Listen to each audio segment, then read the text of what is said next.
like I said, we're going to see more of Jack Overstreet's diesel. Shortly after the meet, when everybody was going home, Jack ended up having some trouble and spent a little time in our local hospital's facility. Everything's cool, but I had to go retrieve his car from the hotel it was at, and on the way home, boy, did it give me one heck of a problem. He was having problems with the starter solenoid wire falling off of it, so it was engaging and disengaging and engaging and disengaging while it was trying to start. So you can imagine how hard that was on the flywheel. But that was a simple fix.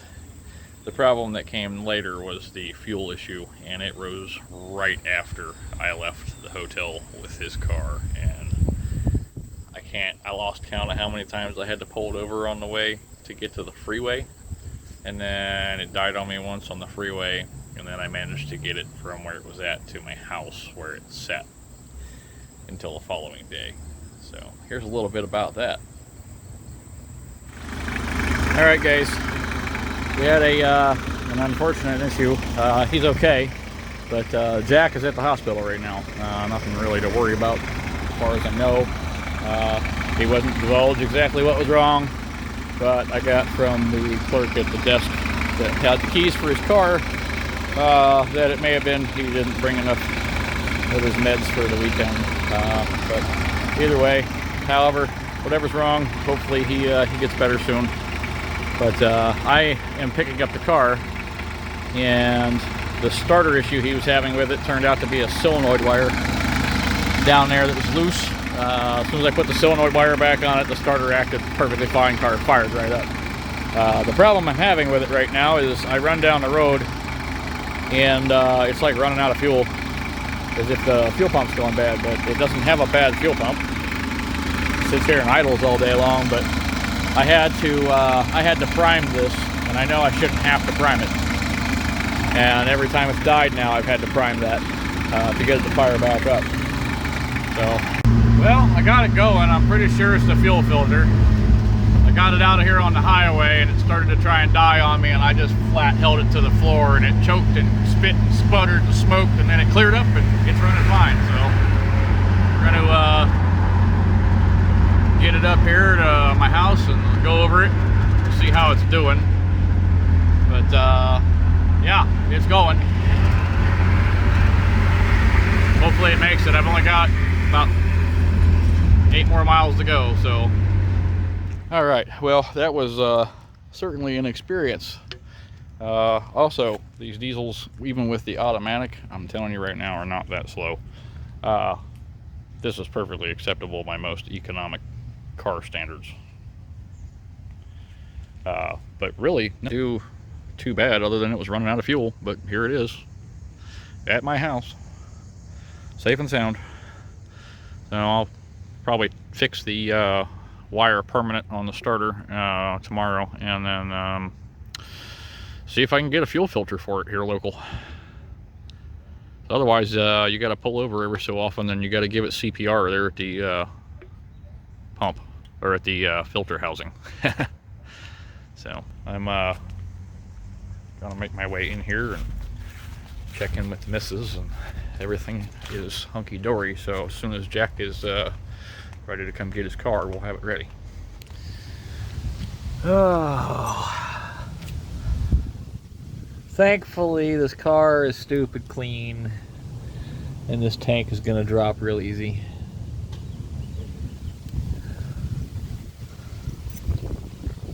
All right, well, let's see. Electric pump out, and pulled all of the fuel out of the line just to make sure I wasn't going to have any other issues.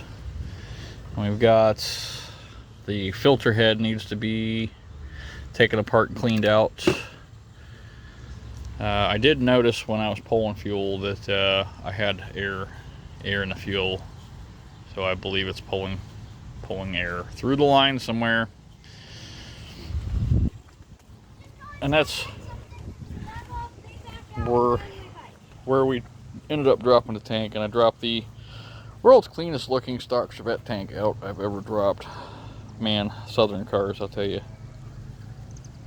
But the consensus is I've got something going on right here or inside there. So we're gonna check it out, open it up, see what we got. I also suspect a very inaccurate fuel gauge, so we'll see what we're getting. I think we may have an allergy or an algae problem, like Richard was mentioning earlier.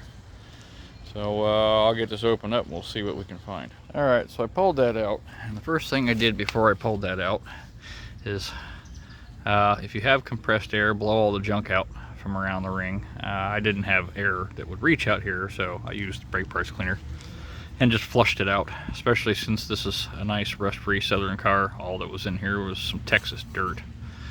I still have to be careful not to knock down in there, because I believe the inside of the tank to be clean. Clean enough, I would think. I'm gonna drain it and I'm gonna swish it, and I see some contaminants down in there. So I may get my arm down in there and wipe it out, but either way, this appears to be the culprit here. The very, very plugged up sock, as I believe Sean mentioned. Sean might have mentioned this, I don't know. I'd look back at the comments, but yeah. So I'm just gonna go ahead and clean that, clear the lines, make sure that the rheostat here is reading fine from 0 to 90, and make sure it's operating the gauge as it's supposed to, because it seems like it might be off a little bit. And then I'll replace the lines, flush the one on the car, and it should be good to go. All right, well, I'm gonna give it a little test here. It's been sitting here a while. Took it out for a run earlier, and it didn't run out of fuel. And I gave it some full throttle a couple times, and it didn't run out of fuel. So with any luck, this will have taken care of it. But it's sat here and cooled down a while, so we'll see how it cold starts. Gotta do the weight thing.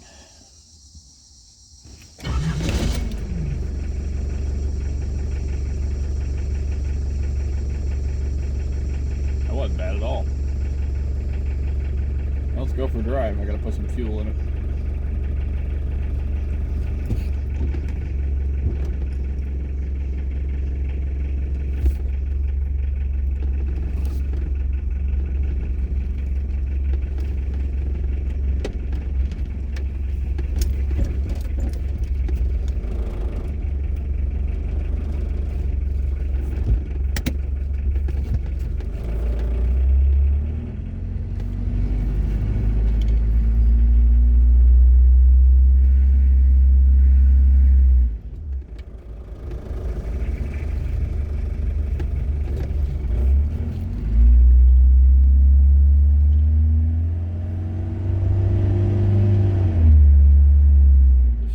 On these diesels are funny. This is the first time I've driven a diesel automatic. I've driven a couple diesel 5-speeds. This is the first automatic. And much like the gasoline engine, when it's out of tune, it seems to make a lot of noise and not go very fast. But you can feel it's pulling.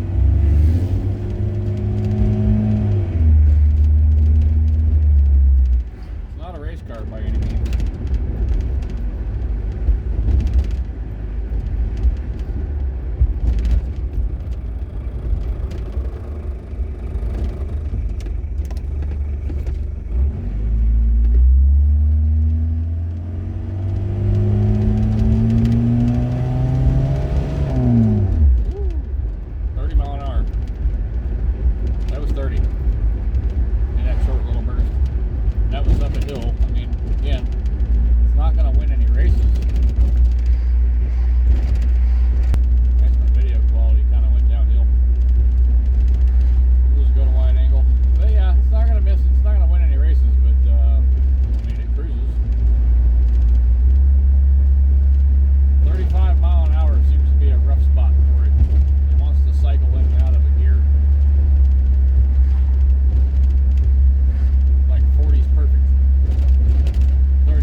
I got it all cleaned off. Gave it a good test. It seemed to be fine.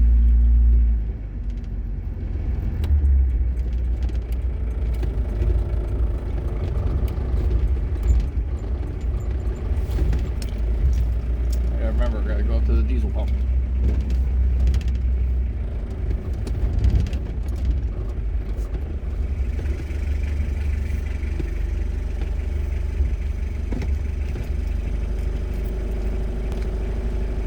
Alright, let me throw some diesel in this thing real quick.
Waiting for somebody to come up and tell me that I'm doing this improperly and shouldn't be putting diesel in this car.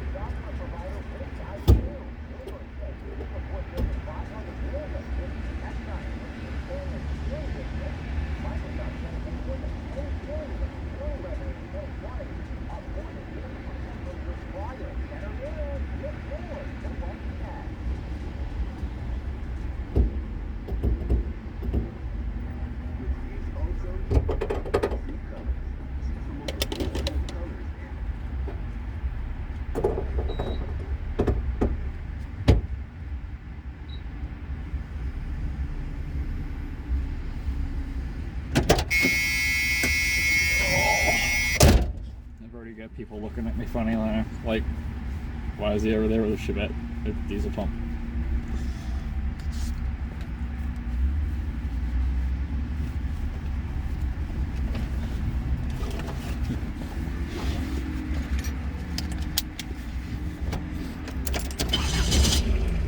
Man, that starts easy.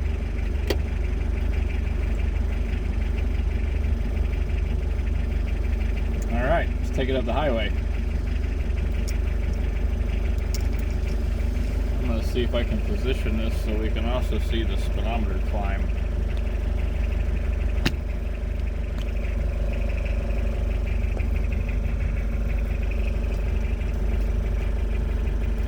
Actually, you know what I'm going to do? I'm going to quit making this like a Blair Witch Project.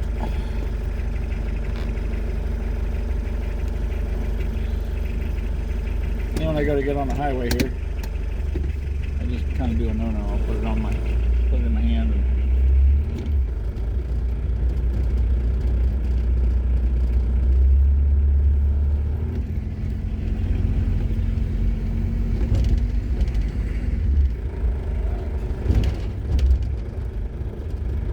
good. Took a long way out of the parking lot so I could catch a red light.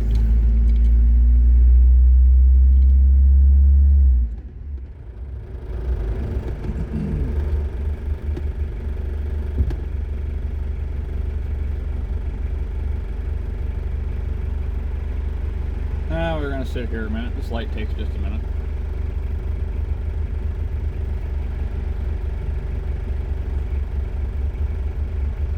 Over here on the left, we got 10 seconds on the walk counter. So, should be getting a green light shortly.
I do want to address the front end when I get back. There's a popping noise in the front end that really needs to be checked. When applying the brakes, sometimes it doesn't happen until you're almost to the stop. Sometimes it happens as you apply the brakes. So I'm going to make sure it's not just as simple as a brake pad clip. One of the shims have come loose or has disappeared. With any luck, that's all it is. But my suspicion is it probably has a ball neck that's making a little noise on the driver's side here. So I'm going to take it back over the bridge here and back up the highway back to the house. And I think tomorrow I'll jack it up and check the front end out if I don't do it tonight. And then once Jack's ready to go, he should be able to just go straight home with it.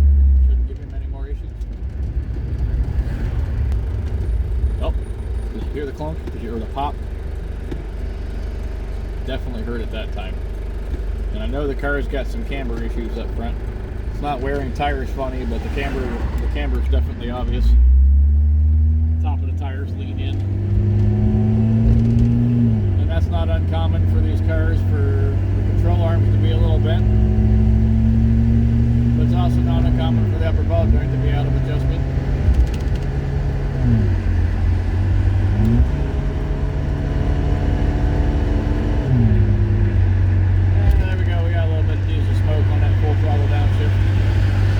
Of course didn't see that because it's behind me. People that are behind me were overly impressed.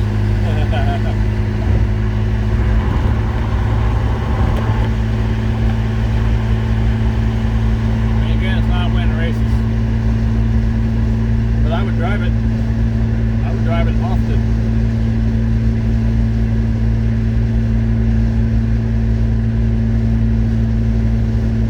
This one in particular is fairly rare.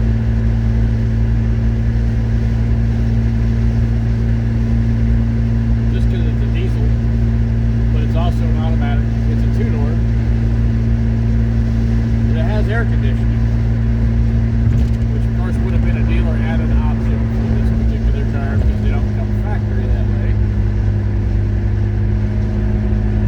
But it has the nice GM layover on the heater panel, which makes it an AC panel, and it has the proper under dash unit on the passenger side that doesn't kill a bunch of fit room. And I haven't tried it, but I would assume it probably works fine.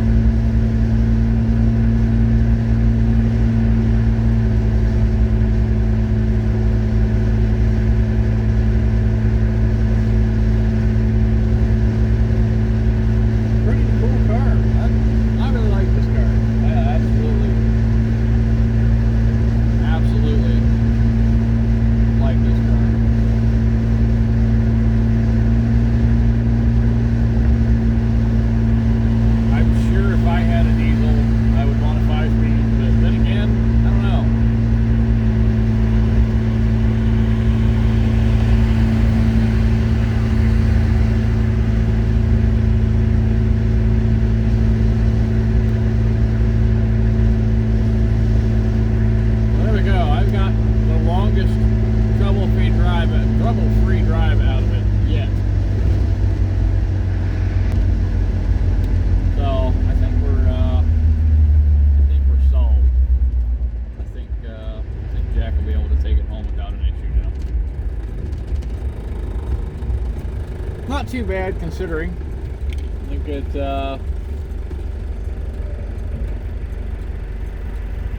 didn't cost me anything other than some time.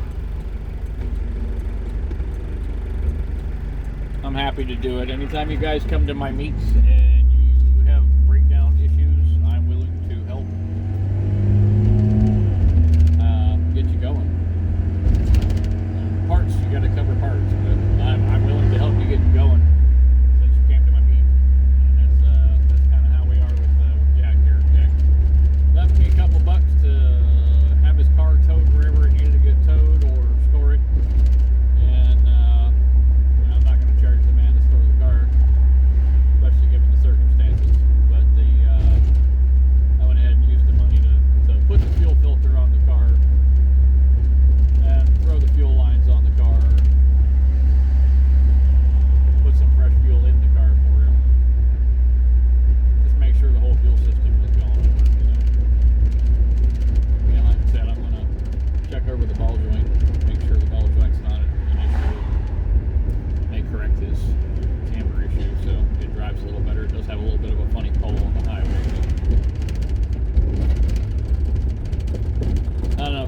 right now it's fixed.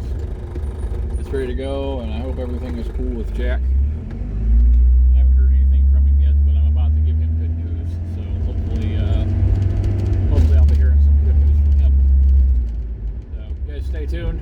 I'm gonna go park it. And then I'm gonna go chill in the garage, and I think I'm going to do some other Chevette stuff this evening while I'm waiting on the fire to die down. So I'm farming up a bunch of my surplus cardboard this evening. It was last night. Great way to relax. Keeps his mosquitoes away too. All right, guys. Later. All right, folks. Out here poking around at the diesel, trying to get the glow plug system working like it's supposed to, and noticed that this had a broken wire on it. And when I touched it, noticed that both wires were actually broken, and somebody had either repaired it. Actually, you know what? No. Now that I'm looking at it, they didn't repair it. That was factory. Had these boots on right here, and you can see it broke off flush. I was digging around trying to see if I could get any of it out to repair it, but not likely. And I cannot find this particular 2-wire switch anywhere. I assume it's a switch, not a sensor. Tell me otherwise. It's on the diesel. The other option is there's many 2-wire GM sensors. Does anybody have the specs on this? Because I can always get a more modern one and change the pigtail. As I'm working my way through the wiring diagram, of course, I already knew the relays were functioning, because you can physically hear them come on with the key. They do their 3.5 second shut off as they're supposed to. But I wasn't getting any voltage at the bus bar, and that means the glow plugs aren't getting any voltage. So I've been chasing back, and although I don't have it here, I don't have it here, and I don't have it here, I do have it on this side. When I turn the key on, I do in fact get voltage there. So what I've determined then is this connector or something in this wire between here and here is bad. So I'm going to go ahead and take that apart and clean it up. Everything else in the glow plug system checks out per the wiring diagram and the flow chart for checking this stuff. So really I just got to figure out what's going on with this one here, and if I can get another one. Yep, so what we did here was I took this connector apart. I made sure I had good continuity from the connector to the bus bar, and I did. So after taking that apart, or actually after unhooking that, I noticed on this side here, the connector was really loose. So I pulled it apart. I bent the tab down a little tighter so it made good contact. And now bus bar has voltage. So the glow plug's out of function again. All right, now we're going to see.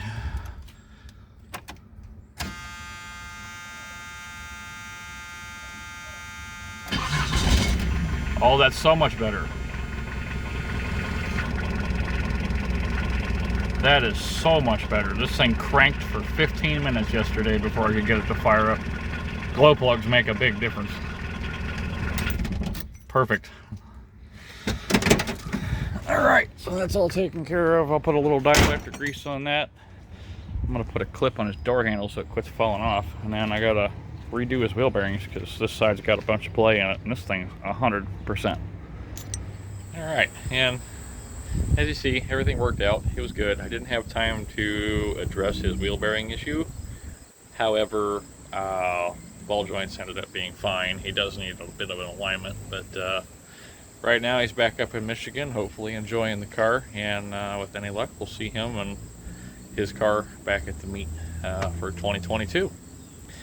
In the meantime, I gotta get back to T-body garage stuff, and there's another upcoming video involving those quarter panels and the T1000 that I use as a daily driver. So stay tuned. In the meantime, you guys keep the shiny side up.